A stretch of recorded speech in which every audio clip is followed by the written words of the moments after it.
സുരേഷ് ഗോപി നടത്തിയ ഒരു പരാമർശമാണ്. സുരേഷ് ഗോപി എന്ന് പറയുമ്പോൾ പിന്നെ നമ്മുടെ ഒരു BJPയിൽ നിന്നുള്ളൊരു MP ആണ്.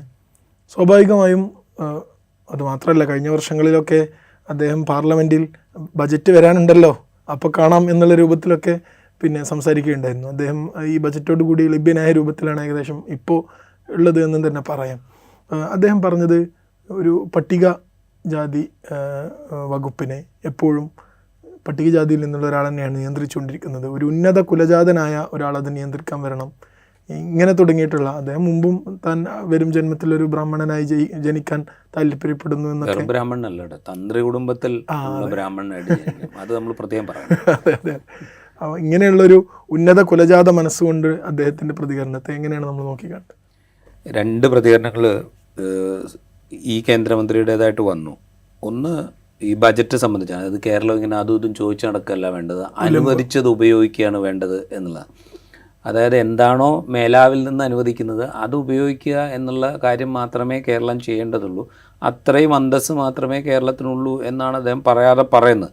നിങ്ങളിങ്ങനെ ചോദിച്ചൊന്നും നടക്കേണ്ടതില്ല, അവിടെ നിന്ന് എന്താണോ തരുന്നത് അത് ഉപയോഗിക്കുക, അല്ലെങ്കിൽ അത് മേടിച്ച് സംതൃപ്തി അടയുക എന്നുള്ള കാര്യം. അതിനു വേണ്ടിയിട്ടല്ല കേരളം ഉള്ളത്.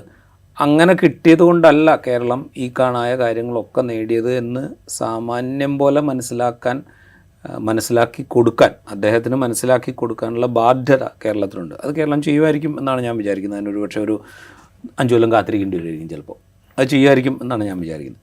അവിടെ പോലും എനിക്കൊരു സംശയമുണ്ട്. അതാണ് ഈ രണ്ടാമത്തെ പ്രസ്താവനയുടെ ഒരു പ്രശ്നം. കാരണം ഈ കഴിഞ്ഞ ലോക്സഭാ തെരഞ്ഞെടുപ്പിൽ അദ്ദേഹം ഏതാണ്ട് 75,000 വോട്ടിൻ്റെ ഭൂരിപക്ഷത്തിൽ തൃശ്ശൂരിൽ നിന്ന് ജയിക്കുന്നതിന് മുമ്പാണ് അദ്ദേഹം പറയുന്നത് എനിക്കൊരു തന്ത്രി കുടുംബത്തിൽ ജനിക്കണം ബ്രാഹ്മണനായിട്ട് എന്ന് അദ്ദേഹം ആവശ്യപ്പെടുന്നത്, അല്ലെങ്കിൽ എന്താണ് എൻ്റെ ആഗ്രഹം എന്ന് അദ്ദേഹം വളരെ ഉത്കടമായിട്ട് പറയുന്നത്. അത് കേട്ടതിന് ശേഷമാണ് നമ്മൾ 75,000 വോട്ട് കൊടുത്തിട്ട് അദ്ദേഹത്തെ വിജയിപ്പിക്കുന്നത്. അപ്പോൾ എന്ന് വെച്ചാൽ നമ്മളിപ്പോഴും അത്തരം സവർണ സങ്കല്പങ്ങളിലും അല്ലെങ്കിൽ അതിൻ്റെ ഒരു വരേണ്യതയിലും ഒക്കെ അഭിരമിക്കുന്ന മനുഷ്യരായിട്ട് ഇപ്പോഴും നിലനിൽക്കുന്നുണ്ടോ എന്നുള്ളൊരു ക്വസ്റ്റ്യൻ അവിടെയുണ്ട്.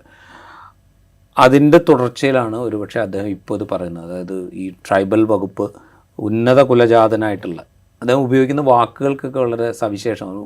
ഉന്നത കുലജാതനായിട്ടുള്ള ഒരാൾക്കാണ് കൊടുക്കേണ്ടത്.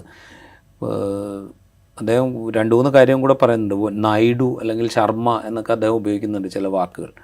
ഇത്തരം ജാതി ശ്രേണിയിൽ ഉയർന്നു നിൽക്കുന്ന ആളുകൾക്ക് കൊടുക്കണം, എന്നാൽ മാത്രമേ ഇതിലെന്തെങ്കിലും പുരോഗതി ഉണ്ടാവുള്ളൂ എന്നാണ് അദ്ദേഹത്തിൻ്റെ വ്യംഗ്യം. ബാക്കി ഇത്തരം ആളുകളൊന്നും ഭരിച്ചു കഴിഞ്ഞ് ഇതൊന്നും മുന്നോട്ട് പോകില്ല എന്നാണ് അദ്ദേഹം പറയാതെ പറയുന്നത്.